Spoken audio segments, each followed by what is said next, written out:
Hello viewers, আশা করি সবাই ভালো আছেন। You guys knows I am talking all the time about money. আমার ভিডিওগুলি হলো অল অ্যাবাউট মানি। আজ যে কথা বলবো সেটা হচ্ছে কি আপনার ট্রুথ অ্যাবাউট মানি। টাকা কোনো not a piece of paper, টাকা কোনো কাগজের টুকরা নয়, টাকা কোনো ব্যাংক অ্যাকাউন্টের ডিজিটাল নাম্বারও নয়। টাকা হলো গিয়ে আমাদের প্লেটের উপরে খাওয়া, যে খাওয়া না খেলে আমরা জীবন ধারণ করতে পারি না। টাকা হলো গিয়ে আমাদের গ্লাস অফ ওয়াটার, যেই পানি আমরা যদি ড্রিঙ্ক না করি আমরা বাঁচতে পারি না।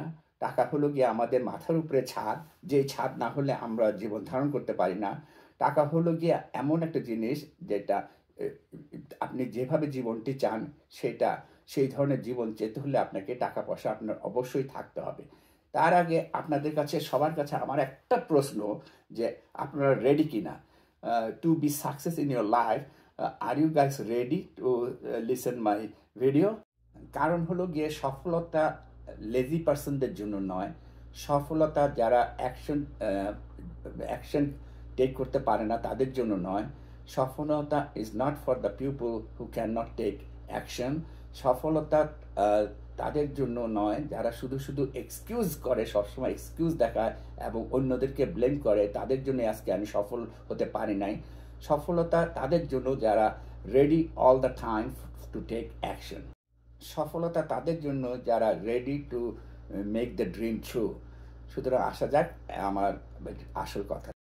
আজকের টপিক শুরু করার আগে আপনাদেরকে অনুরোধ করব, আপনারা যারা এখনও আমার চ্যানেলটা সাবস্ক্রাইব করেন নাই তারা আমার চ্যানেল সাবস্ক্রাইব করে নেন, এবং যাতে আমি যখন ইন ফিউচারে যখন ভিডিও বানাবো তাতে আপনাদের কাছে নোটিফিকেশন আসে।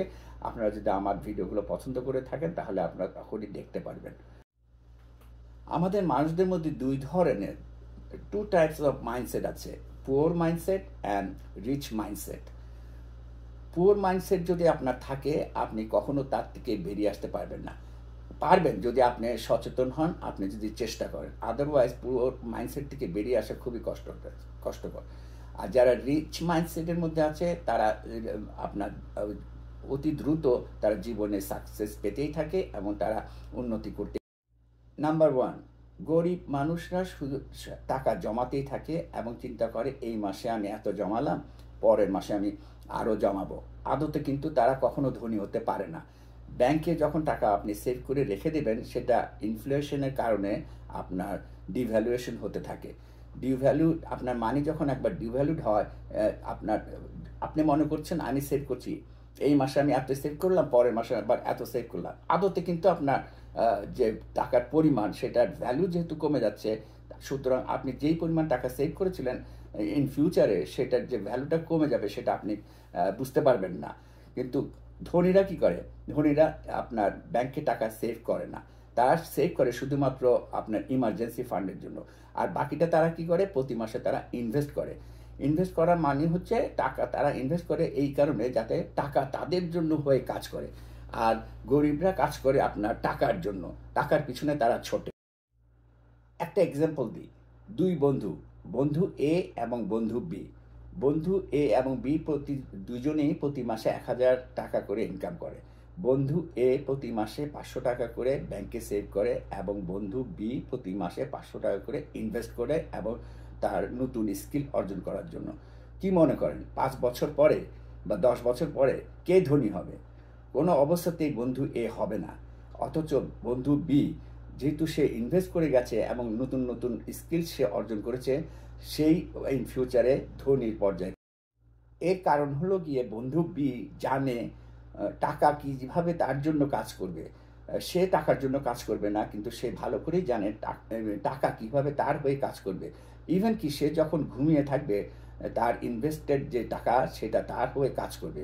অথচ বন্ধু এ যে সেভ করলো, সে সারা জীবনই 9টা 5টা করে অফিস করে গেল এবং সারা জীবনই সে এইভাবে কাজ করে সেভ করলো, কিন্তু যেই মাত্র সে কাজ ছেড়ে দেবে বা কাজ বন্ধ করে দেবে সেই মাত্র কিন্তু তার ইনকাম বন্ধ হয়ে যাবে। অথচ বন্ধু বি যে ইনভেস্ট করছিল প্রতি মাসে $500 করে, তার কিন্তু জমতেই থাকবে এবং ইনভেস্ট হতেই থাকবে এবং সেই টাকা কিন্তু সে মাল্টিপ্লাই করবে। ধনীরা জানে কিভাবে টাকা মাল্টিপ্লাই করা যায়, গরিবরা জানে কিভাবে শুধু সেভ করতে হবে। সুতরাং সে যখন মাল্টিপ্লাই করতে থাকবে তার এই ইনভেস্টেড মানিগুলো, তারপরে যখন সে কাজ বন্ধ করে দিবে, তখনও কিন্তু তার ইনকাম হতেই থাকবে, কারণ তার যে ইনভেস্টেড মানিগুলো সেটা তার হয়ে তার জন্য কাজ করতে থাকবে। ইভেন সে যখন ঘুমোতে যাবে, খেতে যাবে, তখনও তার ইনকাম হতেই থাকবে। অথচ অন্যদিকে কি হলো, বন্ধু এ সে যেই মাত্র কাজ বন্ধ করলো তার ইনকাম বন্ধ হয়ে গেল।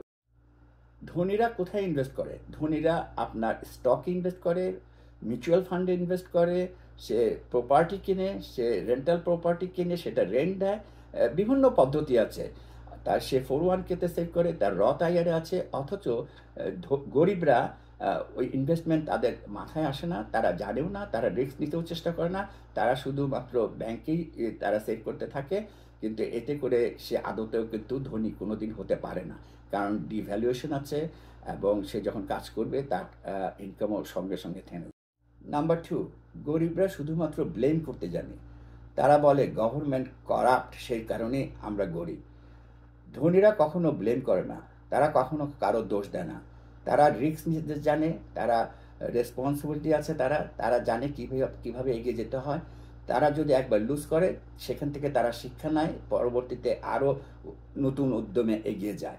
গরিবদের মতো তোমার কারণে, আমার কারণে বা গভর্নমেন্টের কারণে তারা গরিব এটা মনে করে ধনীরা কিন্তু সেই দিকে কর্ণপাত করে না। তারা তাদের একটা নির্দিষ্ট স্ট্র্যাটেজি আছে, সেই স্ট্র্যাটেজি অনুযায়ী তারা ইনভেস্ট করে যায়। তারা কোন গভর্নমেন্ট আসলো আর কোন গভর্নমেন্ট গেল সেটা নিয়ে তাদের মাথা ব্যথা নেই।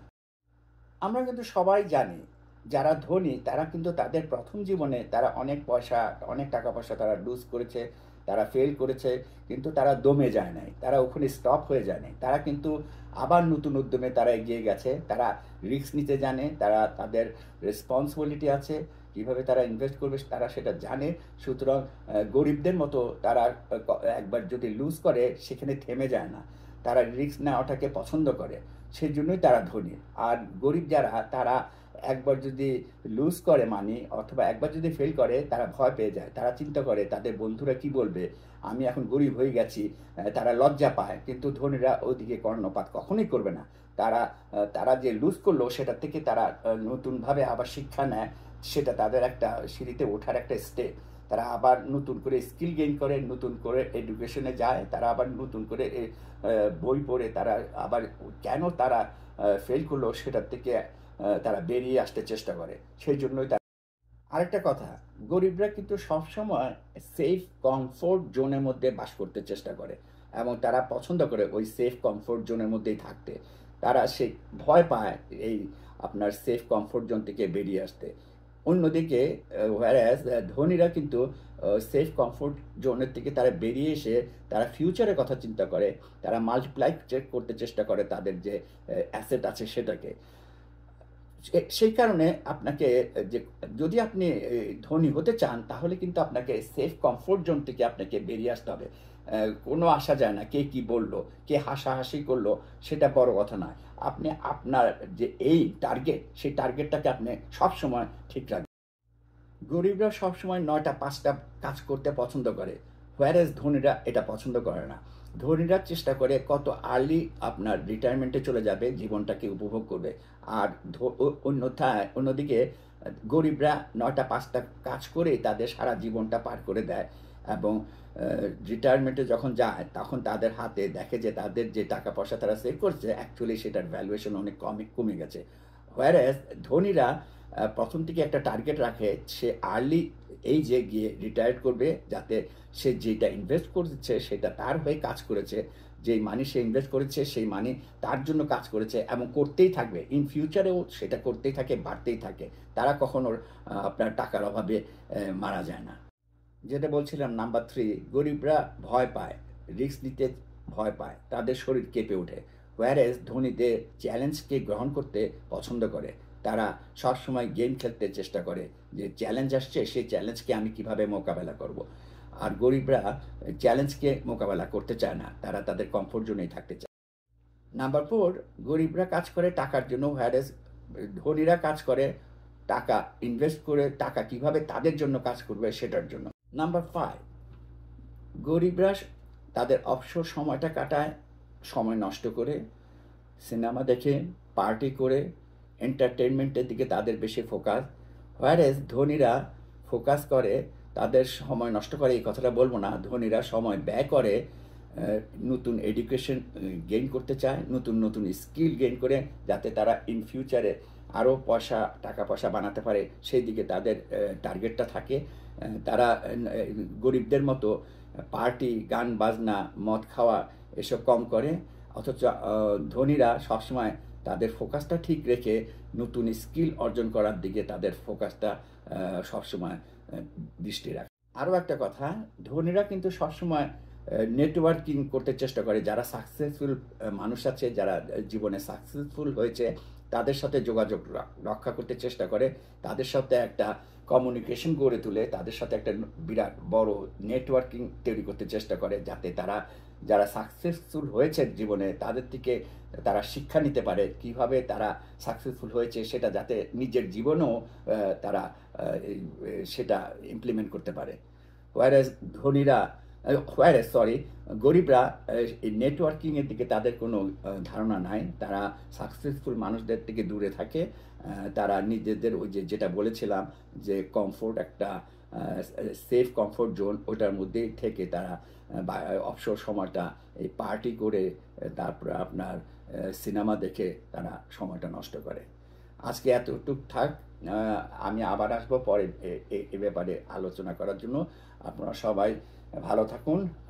আমার চ্যানেলটা আবার বলছি, যারা এখনও সাবস্ক্রাইব করেননি, দয়া করে আমার চ্যানেলটা সাবস্ক্রাইব করে আমাকে অনুপ্রাণিত করবেন। খোদা হাফেজ, থ্যাংক ইউ।